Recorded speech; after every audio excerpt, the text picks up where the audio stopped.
What is up everyone, Shindoru here, and today I wanted to talk about the upcoming patch notes that have been released a couple of days ago by Combo Fiend. I'm gonna go over some general changes and of course the changes for Ryu and Karin. Besides that, let me know in the comments what do you think about the changes. You can also talk about other characters as well. So yeah, here we go. So V reversal input delay on crouching block has been shortened by 1 frame. So apparently, and I had a feeling that it was slower, but I didn't really thought it. I was like, yeah, V reversal is V reversal, right? But apparently not. Apparently if you were crouch blocking, the V reversal came out 1 frame slower, and it motivated people. Well, it didn't really motivate people. If you wanted to V reversal, people were like, well, maybe I should stand up. That's faster. It's better. But yeah, then you open yourself up for a crouching attack, and well, that kind of sucks, doesn't it? So yeah, I'm glad that they shortened it by 1 frame. By doing so, it just comes out as fast as a standing V reversal. So they said when a V reversal command was input from a crouch block, it took 1 frame longer to activate than when standing. This change made it so that once a V reversal is input, whether a character is standing or crouching, it activates at the same time now. So that's actually really, it's a small change, but hey, you know, it's better this way. So yeah, throw escape. It's no longer possible to escape throws while inputting up during the throw escape. So they're actually talking about the jump OS tech, of course. And well, I don't know that it's something you should remove. I mean, it's a good option, and I have a feeling that some people don't really know how to punish it, but there are ways to punish it. So yeah, and it's hidden tech in the game. I didn't really think it was that overpowered, to be honest, but hey, they took it out, whatever. And here's what the explanation they had. Correctly guessing an opponent's next move is one of the hallmarks of Street Fighter. Option selects, which allow multiple options to be covered with overlapping commands, directly conflict with this idea, as the guesswork is removed, leading to a positive result quite frequently. This low risk, high reward scenario can be frustrating to fight, as it seems that the opponent is always guessing right. No, the other player is not aware of the jump OS tech and he's not punishing it correctly, but I can understand why it is frustrating. With the new change introduced here, players will now have to make the proper read against their opponent to get the desired result, resulting in much more interesting matches. I guess instead of seeing someone jump option select tech now, you actually see them throw. So, woo, hype. But anyways, hold frames for charge moves. The number of frames necessary to complete a charge has been increased from 6 frames to 10 frames. Now pay attention guys, this does not mean that the charge time is increased, so you don't have to hold back for a longer time now, no. If you want to do a sonic boom, for example, you have to go down back for the charge and then do forward and punch. They increased the time where you can do forward and punch and still get a sonic boom. So back in the day, there was you could walk forward a bit, or I think it was with Chun-Li, you could walk forward a bit or even dash forward and do a you can still do that now, I think, if you have. No, you can't anymore, but back in the beta or season 1, I can't remember. Anyways, Chun-Li could do dash forward into super, if I'm not mistaken, and that was because the buffer window was really big. It was 12 frames back in the day, so people had enough time to do a critical art while moving forward or whatever, because it was holding the charge. And that is something that actually has been changed now. In season 2 they put it to 6 frames because people were complaining about the fact, imagine you are playing Guile and you block the DP and you want to punish him with your back fist. Sometimes people, because they were holding down back, they got sonic boom instead, and yeah, that screwed up your punish, you missed a lot of damage, etc, etc. So that's what they changed. They changed it back to 10 frames now, so that you have a bit more time to buffer a sonic boom again. Anyways, here's the developers' comments. The initial change where we reduced the total numbers of frames needed to perform a charge move was made to keep unintentional attacks from coming out. Unfortunately, this has made those same charge moves all that much harder to pull off. So that's why they increased it again. To fix this, we've increased the number of frames needed to perform a charge move, but have still kept that number of frames lower than Season 1. We think that this will ensure that the charge moves will come out much more reliably while feeling that much easier to perform. So that's actually a good change. I like the fact that they're paying attention to all these small details and changes that they're doing inside the game, and yeah, be like, oh, we can see that you're struggling with this or with that, let me just fix that. The game, I hope that the game will keep going into this direction as well. Invincible Shoryuken attacks, everyone knows that they have been removed from Season 2. The only thing that was still in Season 2 was that the light uppercut had throw invincible, the medium uppercut has gained extra airborne invincibility, so there hasn't been any changes to light Shoryuken because it already had throw invincibility. Heavy Shoryuken added attack and projectile invincibility. So this change affects Ryu, Ken, Akuma, Kami, and Juri. So, like I said in Season 2 changes, I still don't like the fact that they removed it. It's not that OP at all. I mean, if you read it, it's just like an EX as an EX now, right? I mean, of course you have to spend the bar, but either you get hit, even if you're timing your meaties, because people, man, I can't do my meaties against all these DPs. If you just block, then you get a fucking huge combo out of it, and you don't need to do meaties. It was a guess for both players still, and I mean, DPs, invincible DPs have always been in the game. I mean, why whine about it now? Because some characters didn't have it. Well, back in Street Fighter 4, some characters didn't have it, and nobody complained there. And now all of a sudden it's a big deal. But I don't mind. I do understand a bit that some characters don't need to use bar to get an invincible move, and some characters did. I get that. But hey, your character has other good abilities that, for example, a Shoto character doesn't have. So do I need to complain now that Ryu doesn't have a command grab? I want Ryu to have a command grab and donkey kick him into the corner, which does a wall bounce and gives me maximum V trigger. Yeah, I want that. I need that. Please make it happen. If I would get a command grab where Ryu would do the donkey kick, that would be pretty cool though.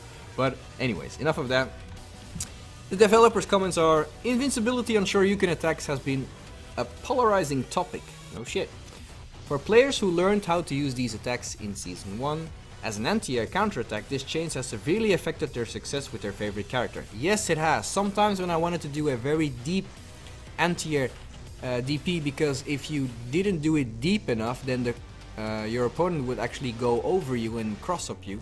So sometimes I needed to delay it really hard so that he didn't go over you. But then you got counter hits. And that's still the reason that I was like, well, anti-air jab is still working in Season 2. A bit. And DP was still terrible, so I was like, yeah, I'm sorry. I'm still gonna use jab. Sometimes I like to use DP, because there's a lot of moves now that, like Gal, for example, he can do his jump air grab to whiff jabs and stuff. So you have to go for it. But now with this change, added airborne invincibility, that's actually really nice. Then we can finally anti-air with DP properly again. After analyzing player data, we felt that the change to invincible Shoryuken attacks resulted in a risk-reward ratio that has become risk-intensive, yet yields little rewards. Additionally, as Shoryuken attacks now occasionally trade with jumping attacks, players who use characters with Shoryuken attacks are no longer confident in using this attack as an anti-air as intended. We feel that with the changes made to Shoryuken attacks, the attack now yields the right risk versus rewards. Players who utilize these attacks will still have to exercise proper timing and a bit more decision making to be effective. But now they will be rewarded accordingly. For the opponent fighting against these Shoryuken attacks, they will have to exercise a little more caution, but shouldn't feel as frustrated as they did in Season 1. Are you fucking serious, man? Are you? Anyways, it's sad. onto the character adjustments now. I'm not gonna do all the characters. I'm just gonna look at the characters that I play. So, well, Ryu and Karin. So let's look at Ryu now. Alright, here's Ryu. Standing light kick. Expanded the forward hitbox. Thank you. They actually didn't expand the forward hitbox, they just reverted it back to Season 1. Because they get it, or so at least is what I heard. Seeing from the patch notes, I can see that it isn't saying that they put it back to Season 1 so far. Maybe I'll look in the comments, but we'll look about that later. Maybe they just expanded the forward hitbox so that it's still worse than Season 1, but maybe better than it is now. Let's hope that they changed it back to Season 1, because it's the tool that he actually needed a lot to punish people, like Balrog's Rush Punch, etc. Standing medium punch, expanded the forward hitbox. They felt it was overpowered, but apparently it's not. And now we can still do it again. We can still like do walk forward, standing medium punch, counter hit into critical art or whatever. Medium punch Shoryuken at the hurt box, we talked about that, and heavy Shoryuken as well. Crouching heavy punch changed the move animation. I don't know what to think about this. The thing is, I know that crouching heavy punch Ryu missed sometimes, but that didn't have to do anything with the fact that against some characters it was annoying. Like for example, Dalsim or Lara, against some blocked moves that you did from them, they could be like, the pushback of those blocked moves could put you barely out of crouching heavy punch range, and sometimes that was annoying to get like the maximum punish needed. So I'm hoping that with this change, that it will hit more consistently. However, I don't hope that the animation will ruin the capabilities of this move of whiff punishing. Because of the animation now, you can actually punish because it goes like upward a bit and it stops mid-air or like mid-screen if you hit someone with it on their limbs. So I don't hope that the animation will screw up the move in terms of whiff punishing, because I really like to use that move in terms of whiff punishing. So far in Season 2, that was the only move that Ryu actually had to punish someone's normals that have better normals than you, like for example Yurin's crouching medium kick or Guile's crouching medium kick, and so on and so on. Like just moves that go a lot further than you can. Spacing that out and using crouching heavy punch buffer into critical art, for example, it was actually very, very useful. Now, the concept behind Ryu's initial Season 2 adjustments were that we wanted to encourage players to engage in closer combat by giving Ryu stronger in close tools, while in return his mid-range was weakened a little. A little, sure. Although his tools in close were strengthened, due to the shrinkage of a few hitboxes and increased attack startup, he now had a bit more trouble, than anticipated fighting from the mid-range. This in turn made it harder to get in close, making it more difficult for Ryu players to experience his Season 2 adjustments. Yes, he has been a bit better in close combat, but still, in my opinion, not good enough to actually be motivated to go in. And like they said, Ryu struggled a bit. In the mid-range, you couldn't do shit against most of the characters. Like, a lot of people say that Alex has the worst buttons in the game for playing footsies. Well, you should try and play Alex as Ryu.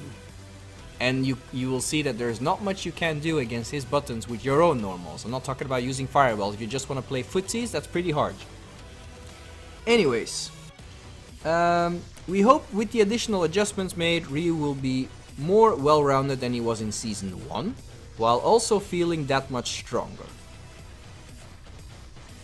Let's hope so. But I think that those, because they nerfed a lot more. They nerfed the starter from his sweep, they nerfed the starter from his crouching medium punch. So I think that this will be good. And I'm still like wondering about the crouching heavy punch animation, because I really want to see how that looks like. But enough about that. Let's see about Karin.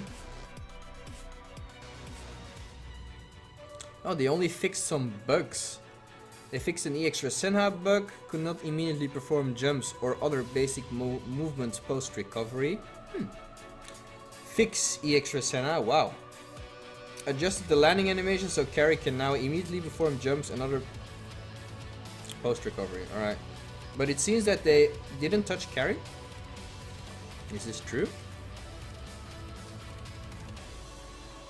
Yep. Karen is untouched. I actually did not expect that. I mean, still I think Karen still has, she doesn't have good anti-air options. She has that target combo now, but come on. I mean, the best way to anti-air with Karen is of course EX Rosanna, in my opinion. However, unlike the Invincible Shoryuken discussion, I do not agree on the fact that a character has to use a bar to anti-air someone properly. I know she has standing heavy punch and crouching heavy punch, etc., but still not as viable as EX Rosanna. Like Ryu for example has Axe Kick and crouching heavy punch and his jab and his DP of course, but in some situations it's not all that viable, so you should go for DP. And Karen has to spend a bar for that, and I don't really like that. I feel like she needs a good normal, or she needs a good special without using a bar that stops jump attacks. Because a lot of people, if you just jump onto Karen, if you just jump around on Karen, she can't do much from a certain distance. There's not much she can do, and if she does press a button, she'll get counter hit anyway. So, yeah, I'm a bit sad that they did not change that. Well, that was it, guys. There's not much to talk about. There's a lot to talk about, but I'm not sure if you want to hear my thoughts or opinions on all the other characters. Yes, I do have some things to say about Ibuki or Laura or Balrog or Urien, but I guess everyone has that. But let me know in the comments below what you want to see next. If there's anything you want to see, or is there anything that's not very clear to you playing as Ryu or Karen, let me know in the videos, guys. I love to help you out. That's why I'm here. I'm here for you guys, for the community, and to help you improve. Thanks a lot for watching, guys, and I hope to see you again in the next video.